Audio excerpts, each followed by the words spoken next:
Hello student, welcome my channel. आज मैं class 9 के प्रश्नावली 2.1 के क्वेश्चन को हल करूंगा। आप लोगों को सिर्फ क्वेश्चन को देखना है और उससे हमें सीखना है कैसे करते हैं। देख तो निम्नलिखित में से प्रत्येक एक्स स्क्वायर का गुणांक ज्ञात करना है। हमें गुणांक ज्ञात करना है। जैसे कि पहला सवाल दिया जाएगा 2 + x² + x।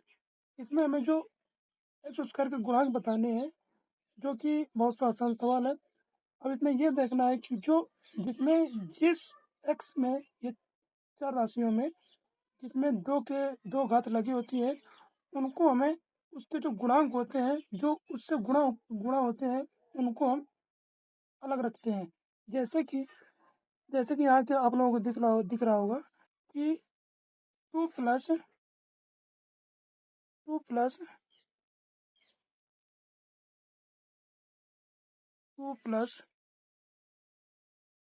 X square plus x. अब इसमें देखते हैं कि इसमें एक्स स्क्वायर है, इसमें घात 2 लगी है, और प्लस एक्स इसमें इसकी एक्स से घात 1 है। लेकिन हमसे पूछा गया है कि एक्स से घात 2 का गुणांक बताना है। तो सीधे से हम ये कर देंगे कि इसमें एक्स स्क्वायर का गुणांक। अब इसमें देखते हैं कि एक्स स्क्वायर में कितने का गुणा है। यहाँ हम देख सकते हैं कि 1 का गुणा है। यहाँ हम लिखेंगे 1 गुणांक है। यही हमारा एक आंसर हो जाएगा। ठीक है। अब इसी प्रकार दूसरा सवाल है कि 2 - x² प्लस x घाते 3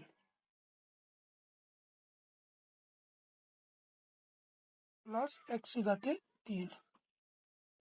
अब इसमें देख सकते हैं कि यहाँ पे x घात एक 3 है, एक 2 है, लेकिन हमको सिर्फ एक्स स्क्वायर का गुणांक बताना है। तो हम एक्स स्क्वायर का गुणांक बता सकते हैं कि यहाँ से हम देंगे एक्स स्क्वायर।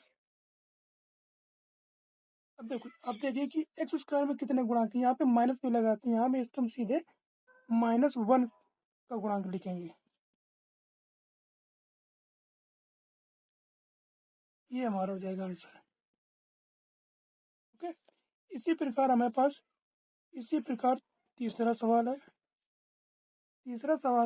π/2 x² प्लस में x। इसमें वही सेम, इसमें x घात जिस भी संख्या में x घात 2 का गुणांक होगा, वही हमारा आंसर होता है। तो इसमें एक्स स्क्वायर का गुणांक कितना है, यहाँ पे π/2 है। तो इसको हम लिखेंगे एक्स स्क्वायर का π/2 गुणांक को। हम इसको और भी हल कर सकते हैं। जैसे कि हमको पता है कि क्योंकि पाई बराबर होता है 180 अंश, तो हम पाई की जगह 180 अंश भी रख सकते हैं। तो यहाँ पे हो जाएगा एक्स स्क्वायर पाई की 180/2। इसको हल करेंगे तो कितना हो जाएगा, 90। एक्स स्क्वायर का गुणांक दो मान आ सकते हैं, या तो 90 आ सकता है, या तो π/2 आ सकता है। ये भी आंसर हो गया। चौथा सवाल दिया गया है अंडर रूट चौथा सवाल दिया गया है √2 x1। ये आपका होमवर्क हो जाएगा, इसको आप घर में ट्राई करना। ओके। देखते हैं तीसरा सवाल।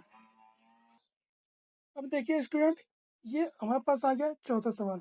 अब चौथे सवाल में ये बता रहे कि निम्नलिखित बहुपदों में से प्रत्येक बहुपद की घात लिखिए।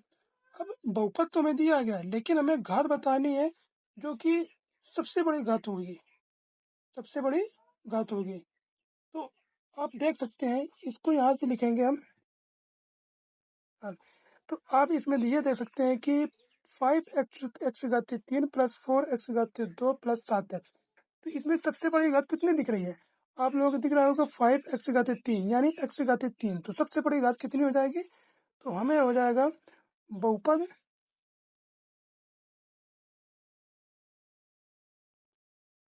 की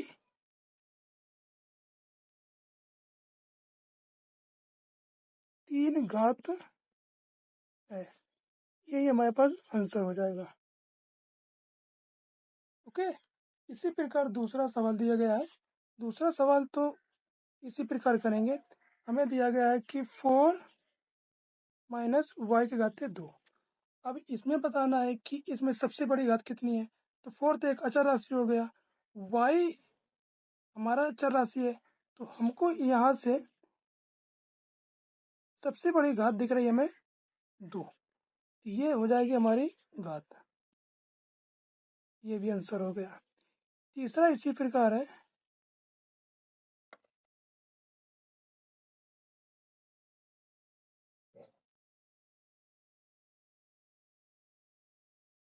तीसरा 5t माइनस √7। तो इसी प्रकार इसमें घात कितनी दिख रही है।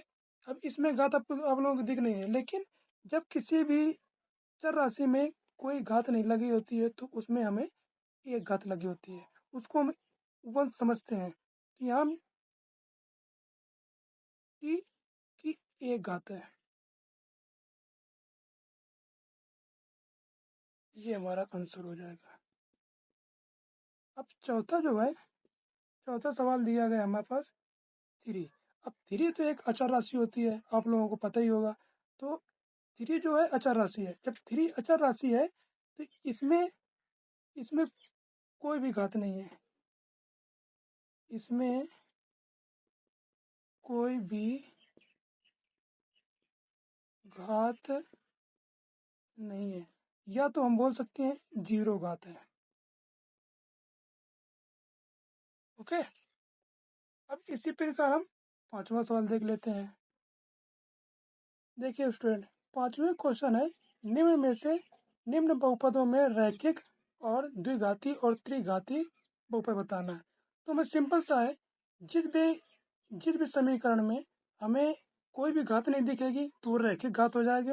जिसमें सबसे बड़ी घात 2 होगी वो द्विघात हो जाएगी। जिसमें सबसे बड़ी घात 3 घात होगी उसमें त्रिघात हो जाएगी। और जिसमें सबसे बड़ी घात 4 होगी वो चतुर्घात होगी। इसी प्रकार हम जितनी भी घात सबसे बड़ी होगी उसी को वही घात लगा के बहुपद हो जाता है। तो सिंपल सा है। अब इसमें दिया गया है x² प्लस में x। तो इसको जब हल करेंगे तो हमसे पूछा गया है कि ये समीकरण जो है कौन सा समीकरण है। तो सिंपल से हम देख सकते हैं सबसे बड़ी घात कितनी है, 2 है। तो इसको हम बोल सकते हैं कि यह समीकरण, यह हम लिख सकते हैं यह बहुपद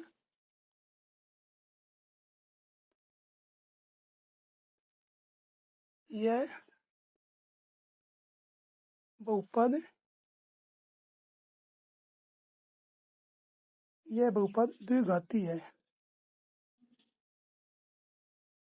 ओके, यही हमारा आंसर हो जाएगा। क्यों द्विघाती है, क्योंकि सबसे बड़ी घात जो है हमारे पास 2 है। इसी प्रकार दूसरा सवाल है, दूसरा है हमारे पास x² minus x minus x घाते 3। तो इसको इसमें ऐसे देखना है कि सबसे बड़ी घात कितनी दिख रही है, 3। जब सबसे बड़ी घात 3 दिख रही है तो इसको हम लिख सकते हैं कि यह बहुपद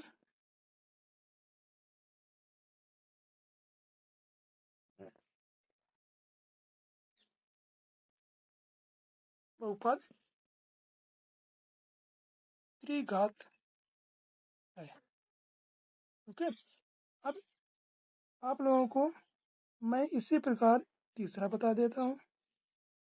तीसरा है y प्लस में y² प्लस में 4। अब आप लोग इसमें देखिए कि इसमें हमसे बहुपद पूछ रहा है, तो यहाँ पे दो चर राशियाँ हैं y प्लस y² प्लस 4। तो इसमें सबसे बड़ी घात कितनी है, 2 है। 2 है, तो इसको भी लिख सकते हैं कि यह बहुपद द्विघाती है। ओके। इसी प्रकार यहाँ पे चौथा सवाल है, यहाँ पे 1 प्लस एक्स।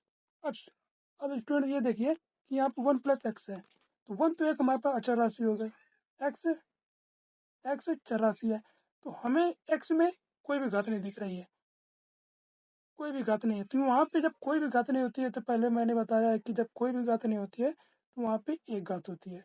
जब एक घात होती है तो उसको मानते हैं रैखिक समीकरण। तो इसको हम यहाँ पे लिख देंगे हम, यह बहुपद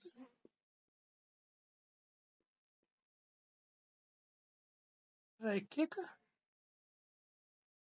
रैखिक है। ये हमारा हो जाएगा आंसर। इसी प्रकार 3 सवाल हैं। अब 3 सवाल में आप लोगों के वर्क देता हूँ, इनको करके लाना आप लोग। जैसा कि एक है ए 3t और यही है, एक है आर स्क्वायर, आगे है 7x से घातीय 3। ओके, इतना आप लोग कर लीजिए, ये आपका चैप्टर कंप्लीट होता है। ऐसे ही मैं पूरे क्लास 9 के मैं सभी चैप्टर वाइज मैथ्स के क्वेश्चन हल कराऊंगा। और आप लोगों का रिस्पांस अच्छा रहा तो साथ ही साथ क्लास 9 के भी चैप्टर वाइज शुरू से एंड तक हर एक चैप्टर को, हर एक क्वेश्चन को हल करूंगा। बस आप लोग करना क्या है, मेरे चैनल से जुड़े रहें।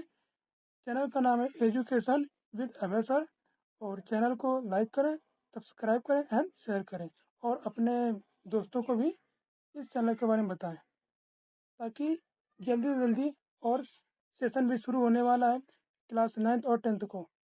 तो इस प्रकार हम प्रॉब्लम को सॉल्व करेंगे और आगे बढ़ेंगे। Okay, thank you.